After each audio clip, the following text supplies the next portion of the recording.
بسم الله الرحمن الرحیم الحمد للہ وکفا وسلام علی عبادہ الذین اصطفیٰ اما بعد۔ تیمم کا باب ہم نے شروع کیا تھا، اور تیمم کے باب میں ہم نے بتایا تھا کہ 6 باتیں ہوں گی۔ ان 6 باتوں کو تقریباً ہم نے کل پڑھ لیا تھا۔ چھٹی بات کے اندر صرف یہ 2 3 متفرق مسائل رہتے ہیں۔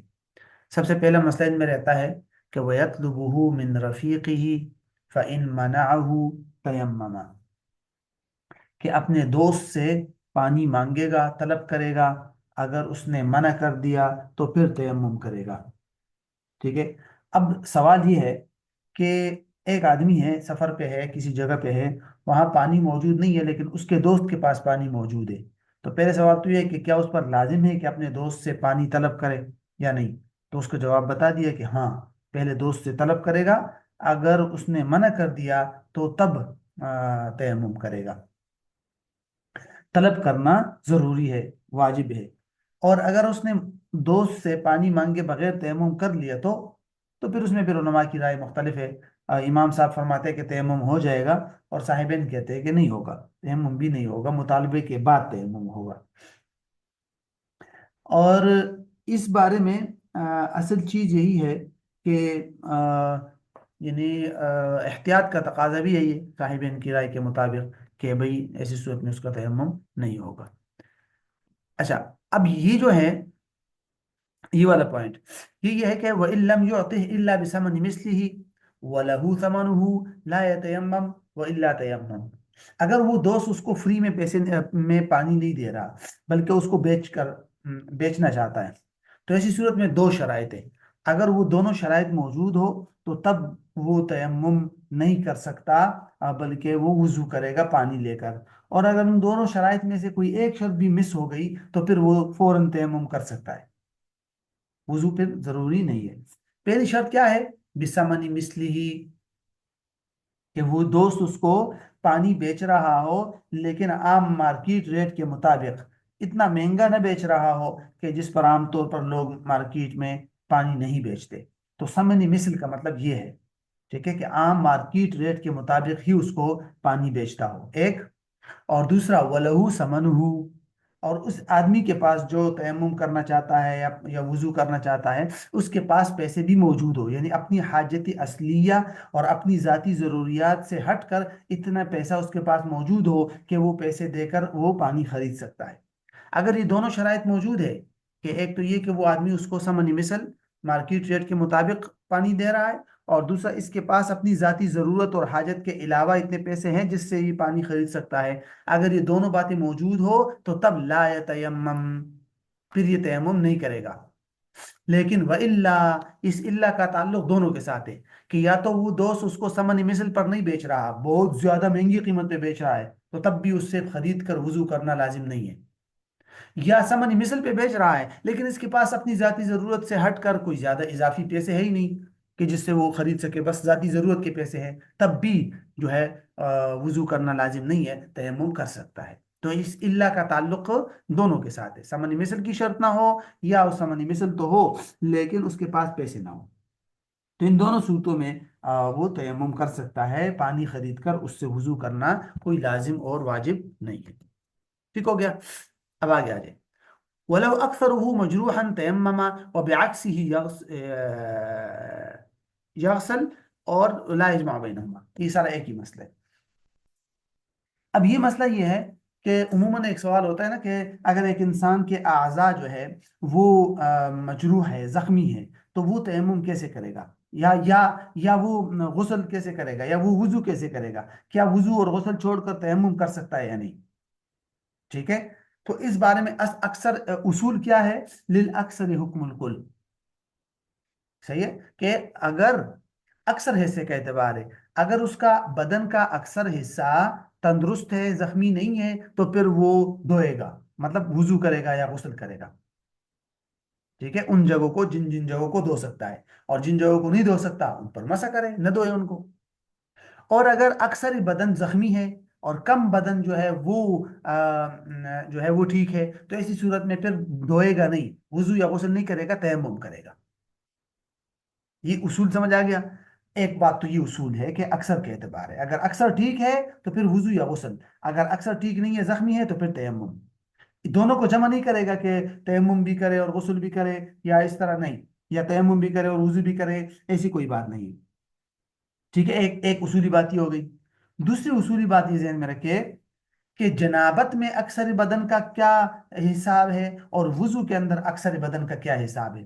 تو کہتے ہیں اگر کوئی آدمی جنابت میں ہے نا، جس پر غسل فرض ہوتا ہے، تو وہاں پر مکمل بدن کا اعتبار ہوگا۔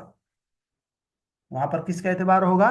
مکمل بدن کا، کہ اگر اس کے مکمل بدن میں سے اکثر حصہ زخمی نہیں ہے، ٹھیک ہے، تو پھر وہ غسل کرے گا، ان جگہوں کو دھوئے گا، اور اگر اکثر حصہ زخمی ہے تو پھر تیمم کرے گا۔ تو جنابت میں یا غسل کی حاجت کی صورت میں مکمل بدن کا اعتبار ہوگا۔ اور وضو کے اندر کس کا اعتبار ہے؟ تو وضو کے اندر چار اعضاء کا اعتبار ہے، جو عدد کا اعتبار ہے: چہرہ، ہاتھ، سر، جو مسا ہوتا ہے اس پہ، سر اور پاؤں، ان چار کا اعتبار ہے، باقی بدن کا اعتبار نہیں ہے۔ اوکے، ٹھیک ہے، ان چار میں سے یہ چار اعضاء ہے، اگر ان چار میں سے تین، ٹھیک ہے، تین، دو، بعض علماء نے دو میں بھی اجازت دی ہے، آدھے آدھے میں بھی، ٹھیک ہے، لیکن بعض علماء نے یہ لکھا ہے کہ آدھے کے اندر جمع کرے، یعنی کہ اگر آدھا ہے تین اگر زخمی ہے تو پھر تیمم کرے، تین اگر تندرست ہے پھر وضو کرے، لیکن اگر آدھا آدھا ہے تو پھر کیا کرے؟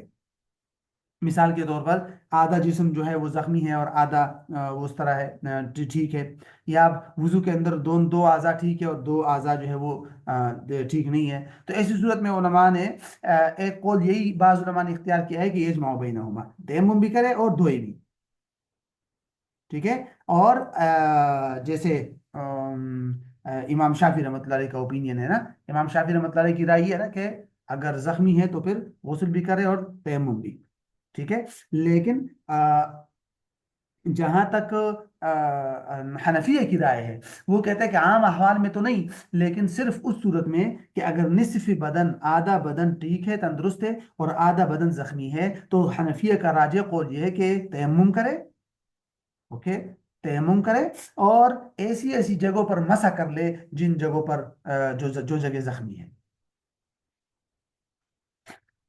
سمجھ آ گیا؟ تیمم مع المسح، تیمم مع الغسل نہیں، تیمم مع الغسل یا تیمم مع الغسل نہیں، پانی استعمال کرنا نہیں، بلکہ تیمم، اور تیمم کے ساتھ جن جن جگہ جو زخمی ہے تو ان کا جو ہے وہ مسح کرے گا۔ تو یہ حنفیہ کی رائے ہے۔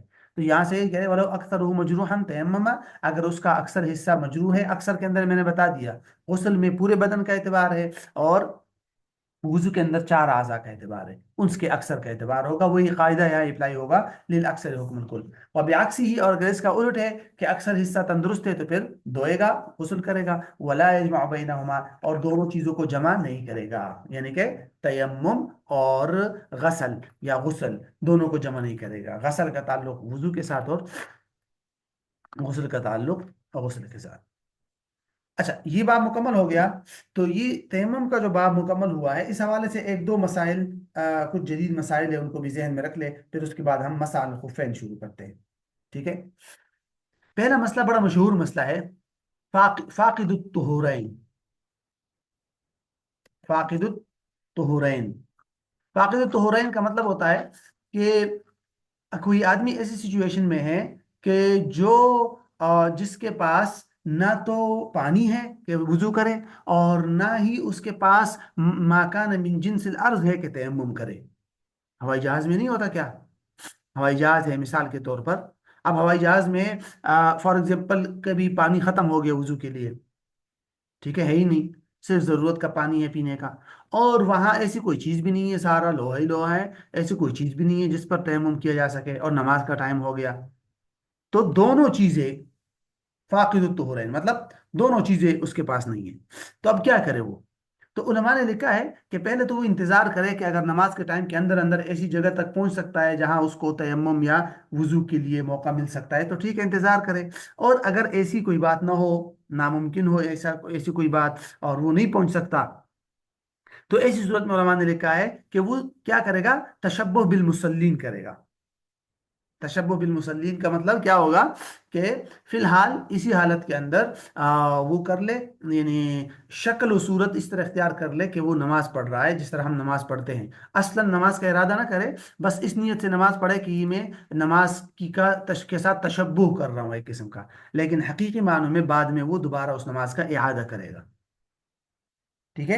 اور یہ تشبہ بعض علماء نے لکھا ہے کہ فی الفور ضروری ہے، لازم ہے، واجب ہے، اور بعض علماء نے لکھا ہے کہ واجب تو نہیں ہے لیکن کر لے تو زیادہ بہتر ہے. تو بہرحال یہ ہے کہ تشبہ بالمصلین کر لے تو زیادہ بہتر ہے. اچھا، تیمم کے اندر ایک اور بات تھی کہ اگر کسی کے ہاتھ پاؤں کٹ گئے ہوں تو پھر وہ کتنا تیمم کرے گا؟ تو علماء نے لکھا ہے جہاں تک کٹا ہوا ہے بس وہاں تک کر لے. مثال کے طور پر اگر کوہنیوں سے نیچے نیچے کٹا ہوا ہے تو جتنی جگہ ہے اسی کا تیمم کر لے، مسح کر لے تیمم میں. اور اگر کوہنیوں سے اوپر تک، مطلب کوہنیوں سے ہی کٹا ہوا ہے، تو پھر تو ایسی صورت میں کوہنی سے بھی اوپر کٹا ہوا ہے تو پھر ہاتھ کا مسح ضروری نہیں ہے، ہاتھ کا مسح اس سے ساقط ہو جائے گا.